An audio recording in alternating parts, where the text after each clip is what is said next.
this video I'm going to be showing you guys how to create this cropped blazer with a wide lapel that I have on here, and I'm going to be working with the following patterns, materials and tools to create the piece. I'm going to be working from my basic bodice, which I have done in a previous tutorial, and I'm going to link down below. I also have a digital pattern that you can purchase and download, and it goes from size 6 to 16, and I'm going to have that linked in the video description as well. I'm also going to be working with my two-piece sleeve, which I've also done in a previous tutorial because I wanted a slightly more tailored fit on my sleeve. I also have my tape measure, my scissors, pens, pattern master and my pattern paper. Now on to the pattern making. So I'm going to be grabbing my front bodice and I'm going to be tracing off the outline for my size, and for this I'm going to be working with a size 8 because I wanted it slightly fitted on the body. So I traced off the relevant lines as well as the dart because I'm going to be needing that as well, and I only traced down to the waistline because it's a cropped silhouette. The next thing I'm doing here is I'm extending that center front line by 5 inches because I want it to be a double-breasted blazer along the lapel. So I'm just connecting the point across like so, and then I'm going to extend the neckline upwards like this and the hemline as well. So after doing that, I'm going to draw in the lapel shape on this extended point because you still want to have that curved lapel shape on your blazer. So my lapel is 4 inches or 10 centimeters away from our extended center front, and I'm going to be curving that back into the hemline like so, using the curved side of my pattern master, and along that point we're going to be folding inwards to create the shape that this blazer has. So next up, I'm going to be planning my ravier collar along the neckline of this front plan that we have here, and for that I'm just tracing off the neckline, the shoulder area, and then I'm going to be drawing in the ravier collar shape on this pattern paper piece. So the collar is 10 centimeters or 4 inches wide along the front, and you want to draw it at an angle from that edge of that front, and I'm extending it upwards along the shoulder so that accommodates the back neckline. And the collar is roughly 4 inches or 10 centimeters tall along that back neckline like so. So I'm just going to go in and connect the back neckline point to that front point. This you can do with a pencil first if you want to be sure of the shape before committing with a marker pen like I'm doing here, because you want it to curve downwards as you go towards the front, but you want to work into a slightly straighter line along that center back. So to get a symmetrical shape for the other side of the collar, I'm essentially just going in here to fold the collar pattern piece like so along that center back line, and I'm going to be tracing off the same shape on this other side of the paper. So I'm just going to quickly get that done, and when you have it traced off as well as the notches, because those are really important, you know you have a full collar piece. So I'm just going in here to draw in the grain line so I know the direction to cut this pattern in. I'm going to take it off my front plan and cut out the shape like so. Before cutting out the pattern piece, I'm just going to go in and add a 1 centimeter seam allowance all the way around. So this lets us connect a pair together to make the collar piece. But to make it easy to roll around the neck to create the collar at the back, I'm going to be slashing that center back line and spreading it by about 1 to 2 inches. Now this is going to open up that top edge of your center back collar piece. So when you have the collar stitched into the blazer and you fold it over to relax the point of the ravier collar on the front next to the lapel, it folds a lot easier. I have just found from experience that doing this just makes the piece relax easier on the garment. So after doing that, I went ahead to cut out the pattern piece, wrote down any annotations I need, and then I can go back to my front pattern plan. So now that we have that done, I'm just going to go ahead and add seam allowance all around my front, my grain lines, as well as any annotations, and a hem allowance of 3 centimeters before cutting out my front pattern piece. So once I have my front pattern piece done, I know I can go in and create a front facing that will help me finish the lapel and the collar edges. And for your front facing, all you essentially need to do is trace off that collar edge, the lapel edge, the shoulder, and then you can decide to have your facing the same width as your shoulder or have it slightly slimmer than the shoulder width. So here it is about, I'll say about 1.5 inches away from your center front line, and I'm just curving it back to my shoulder point like so. And then I'm adding all the notches, so that would help me connect the pieces together when this is cut in fabric. Added my grain line, any annotations, and I'm going to cut out my front facing piece. You would always need facings, and they come in really handy if you want a nicer and a neater finish on tailored garments. So now that we have our collar, our front piece, and our front facing done, we're going to go ahead and work on the back pattern. Like I did for the front, I went ahead to trace off the back bodice up until the waistline. I transferred the dart as well, and any other necessary information that I'll be needing. Now for the back, because I want it to sit really smoothly on the center back, I'm just shaping in that center back along the waistline inwards by about 1/2 inch or 1 centimeter before going in to add my seam allowance all the way around, as well as a 3 centimeter hem allowance, which would let me finish off the hemline of the blazer a lot nicer. So I'm just going in here to add my annotations before grabbing another piece of paper to create my back facing. So the facing itself is about 4 inches wide on the center back like so, and then I'm just going to curve that back into the shoulder. So your front and your back facings always have to be the same width along the shoulder. Whether you're making it the same width or you're making it slightly narrower, the front and back facings always have to match along the shoulder point. So just keep that in mind if you're going to be following a similar process that I've done here. So I'm just going ahead to cut out my back facing pattern, and with that we have all of our pattern pieces for this blazer done.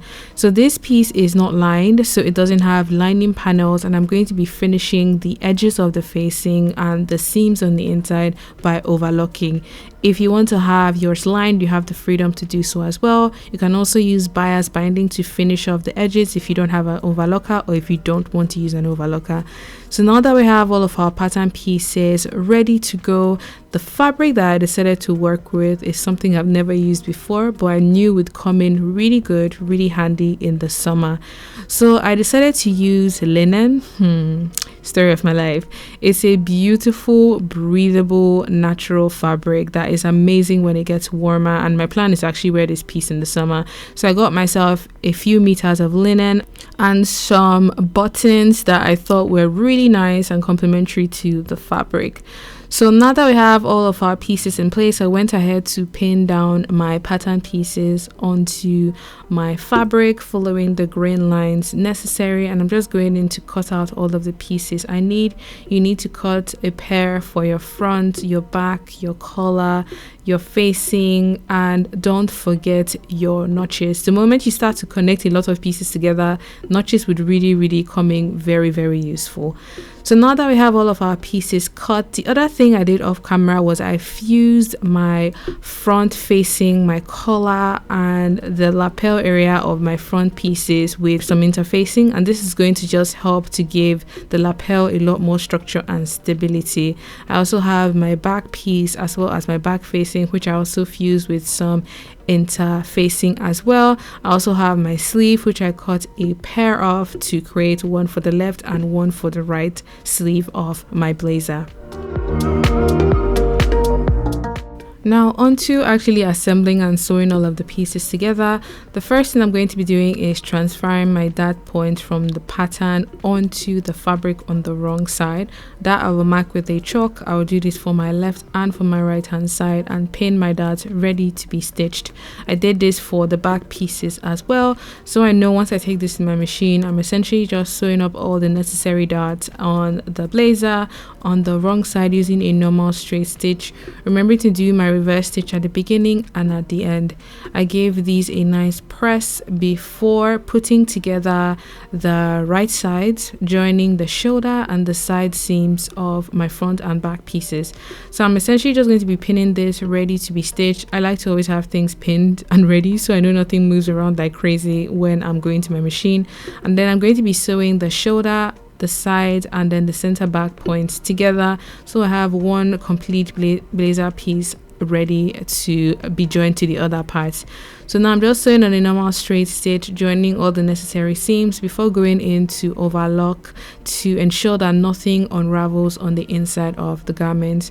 I gave these seams a nice press to relax all of the edges, and this is what it is looking like. So I'm going to set this aside and go on to work on my collar piece. So I've put the right sides together of my Riviere collar, and we're going to be sewing on the inner curved edge. That is going to become the outer side of your collar, and the side you leave open is what you fit into the neckline of your blazer. So I'm just sewing on a 1 centimeter seam allowance, turning at point where necessary, remembering to do my back stitch at the beginning and at the end, and then I'm going to shave down any excess seam allowance along the points, turn it inside out, give it a lovely press, and this is what my Riviere collar looks like.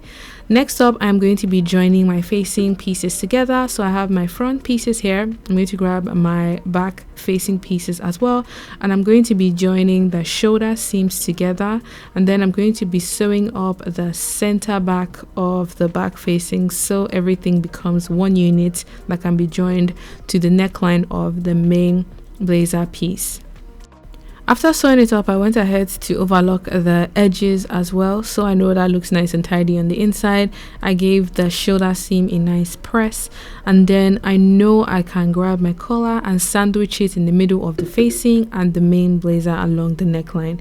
So this is my main blazer piece here, and what I'm essentially going to be doing is I'm going to grab my collar piece, and we're going to be sewing the side that we left open along the neckline like so. So I've just pinned that down in place. And now I'm going to grab my facing piece itself, which has the back and the front pieces joined together, and I'm going to be matching center back to center back, shoulder points to shoulder points, front points to front points, and I'm essentially going to be sewing from the bottom edge like so, around the front lapel, along the shoulder, and down to the other side.